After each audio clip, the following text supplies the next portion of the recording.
Assalamualaikum warahmatullahi wabarakatuh. Kami dari kelompok 2 akan menjelaskan tentang pelapisan sosial. Pengertian kata stratification berasal dari kata strarum, jamaknya setara yang berarti lapisan. Menurut Veritim Sorokin, pelapisan sosial adalah perbedaan penduduk atau masyarakat ke dalam kelas-kelas secara bertingkat atau hierarkis. Hal tersebut dapat kita ketahui adanya kelas-kelas tinggi dan kelas-kelas yang lebih rendah dalam masyarakat. Dan menurut P.J. Bowman, pelapisan sosial adalah golongan manusia yang ditandai dengan suatu cara hidup dalam kesadaran akan beberapa hal istimewa tertentu. Oleh karena itu, mereka menuntut gengsi kemasyarakatan. 3. Pelapisan sosial merupakan pembeda tinggi dan rendahnya kedudukan atau posisi seorang dalam kelompoknya. Jika dibandingkan dengan posisi seorang maupun kelompok lainnya, tinggi dan rendahnya lapisan sosial itu disebabkan oleh bermacam-macam perbedaan, seperti kekayaan di bidang ekonomi, sosial, serta kekuasaan dan wewenangan. 4. Gejala yang bersifat universal. Pelapisan sosial ada kapanpun dalam masyarakat manapun. 5. Selo Marjan dan Sulaiman Soemardi mengatakan bahwa selama dalam masyarakat ada sesuatu yang dihargai, maka dengan pelapisan sosial pun dapat terjadi dengan sendirinya. Sesuatu yang dihargai dalam masyarakat dapat berupa harta kekayaan, ilmu pengetahuan, atau kekuasaan. Selanjutnya, dasar-dasar pembentukan pelapisan sosial. 1. Ukuran kekayaan materi atau kebedaan dapat dijadikan ukuran penempatan anggota masyarakat ke dalam lapisan-lapisan sosial yang ada.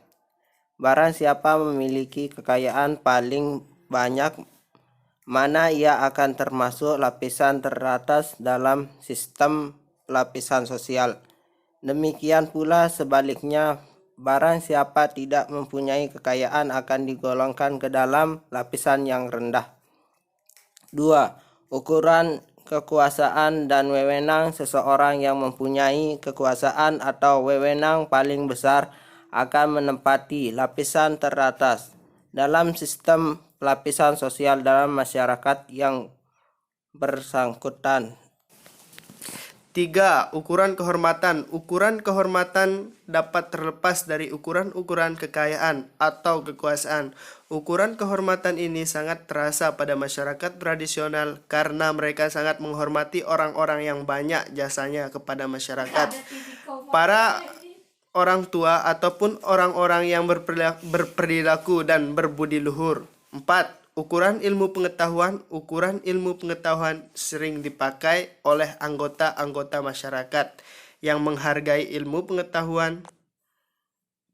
Seseorang yang paling menguasai ilmu pengetahuan akan menempati lapisan tinggi dalam sistem pelapisan sosial masyarakat yang bersangkutan. Selanjutnya, sifat pelapisan sosial. Menurut Suarjono Soeharto, dilihat dari sifatnya. Pelapisan sosial dibedakan menjadi 3, yaitu 1.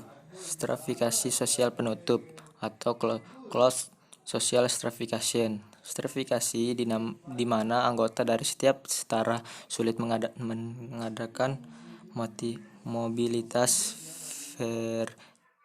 vertikal, walaupun ada mobilitas tetapi sangat terbatas pada mobilitas horizontal saja. Contoh rasialis dalam kurung kulit hitam yang dianggap di posisi rendah tidak bisa pindah kedudukan di posisi kulit putih. 2. Stratifikasi sosial terbuka atau open social stratification. Stratifikasi ini bersifat dinamis karena mobilitasnya sangat besar. Setiap anggota setara dapat bebas melakukan mobilitas sosial, baik vertikal maupun horizontal. Contoh, seseorang yang miskin bisa menjadi kaya jika ia ingin berusaha.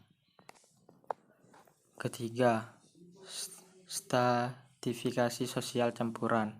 Stratifikasi ini merupakan kombinasi antara stratifikasi tertutup dan terbuka. Contoh, seseorang yang memiliki kasta Brahmana mempunyai kedudukan terhormat di Bali. Namun apabila ia pindah ke Jakarta menjadi buruh, ia memperoleh kedudukan rendah. Maka ia harus menyesuaikan diri dengan antara kelompok masyarakat di Jakarta. Pelapisan masyarakat mempengaruhi munculnya life class and lifestyle tertentu dalam masyarakat. Sekian dari kami. Wassalamualaikum warahmatullahi wabarakatuh.